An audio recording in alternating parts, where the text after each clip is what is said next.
First memory of motorcycling was travelling the world with my dad. I think I was 6 weeks old at my first Grand Prix. Obviously I can't remember that one, but yeah, definitely being in the paddocks. Yeah, living the circus life in the Grand Prix.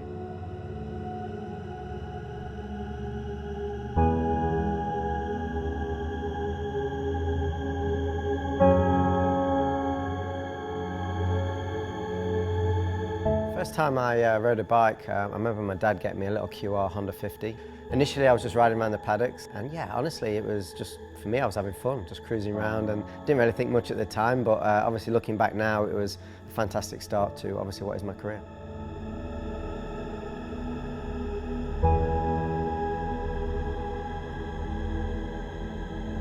Yeah, motorbikes has been a way of life for me. You know, it can be any bikes, it can be playing around on a wet field on some bikes that with disconnected brakes, to trials riding, to motocross, to flat track. And yes, I've made a career out of road racing, which is obviously where my focus is and where my training is. But for me, riding bikes has always been an everyday thing, and I feel really lucky that I've been able to do that.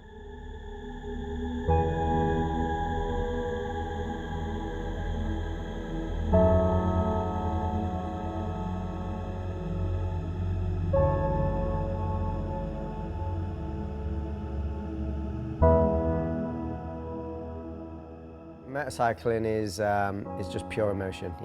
The highs, the lows, the adrenaline, obviously the excitement, the winning, the losing. There's obviously a lot of always down days, a lot of frustration, but definitely the highs always make that a positive feeling, and obviously that's the way that for me I wouldn't change a thing.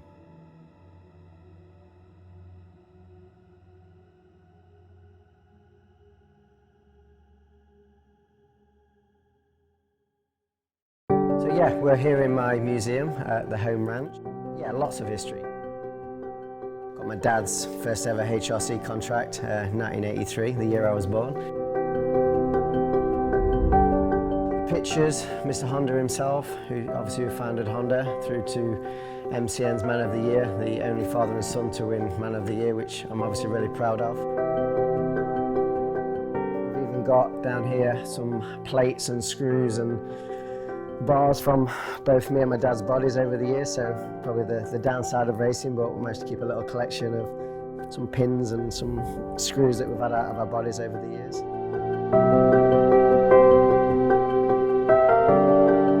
As you can see from when my dad first started behind me, the Honda Britain days for him, when he obviously won the Haslam TT.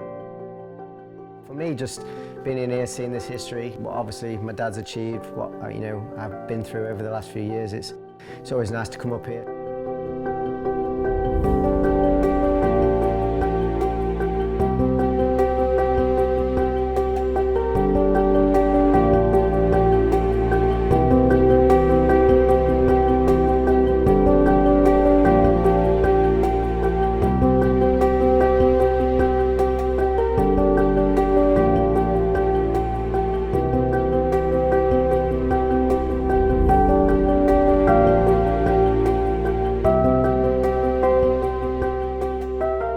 I've had some really good highs over my career.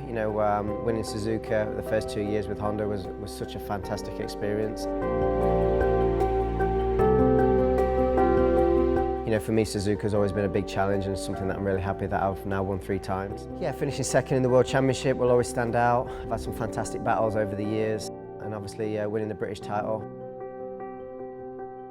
A few little highlights there, competing in MotoGP with Valentino with the V4 Honda, the last of the 2 strokes. A lot of good memories. The most help and inspirational I would definitely say is my dad. He's been there from the start. We've had a fantastic relation, not only on the circuit but off the track. The trials riding, the playing, just kind of doing us and enjoying what is motorbikes. But yeah, at the circuit he's been definitely a massive help, and still is. Over my career, I've had a lot of tough times, a lot of low times, a lot of injuries. Broke my legs 7 times throughout my career, and trying to come back too early from injuries, struggling with a bike, struggling with results.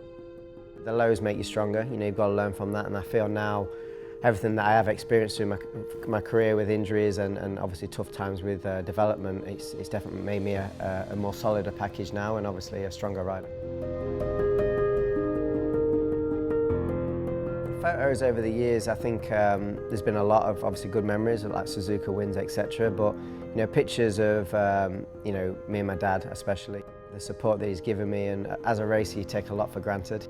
It's a big roller coaster, you're angry most of the time and frustrated, but then when you do look back at pictures and remember the good times, it's for me the pictures is always a positive thing to look back and see what you have achieved.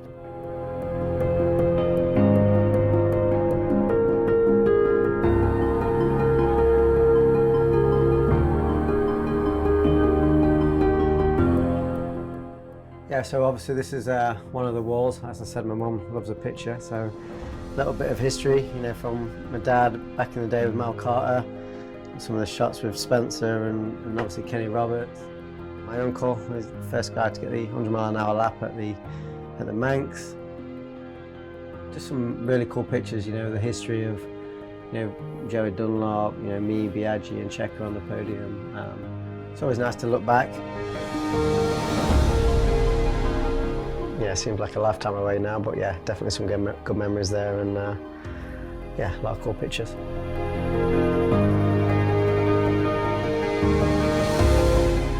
I think the fact that I managed to ride the V4 two-stroke NSR 500 will always be a big highlight. The fact that I got to race that in that era against your Valentinos, your Kenny Roberts, all these top guys. For me, that will always be a standout bike, especially the age that I was, straight off a 125, straight onto a 500 at 18 years of age. It was definitely a big learning curve in my career, but at the same time, I'm so happy that I got to experience that. Yeah, there's a few things I want to tick off the list before I hang the boots up, as they say, but I always wanted to win Suzuka, which we managed to do. Le Mans 24, I want to do a 24-hour race. That's one thing that I've always wanted to do. And the other big one was, from when my dad used to race it, was the Daytona 200. Daytona and a 24-hour race, they're the two things I really like to do. Yeah, I know that my dad's got a lot of respect inside Honda and HRC, so it's, from my side of it, I feel privileged to be riding for HRC, to continue that relationship. In any team, you always want more, you always want to progress, but I have full faith in Honda and HRC and what this new Fireblade is capable of. Yeah, I've been quite privileged with my dad running the Honda Runners and Race School for 24 years. I got on my first Fireblade, 20 odd years ago, and I've managed to ride every Fireblade throughout pretty much its whole development. Honestly, the version that we're on now, the lap time that we can produce as a standard bike, the electronics, it is the closest thing to racing. It's exciting to see where the bike development is going and where it's continuing, and to be involved in that, is definitely a big honour.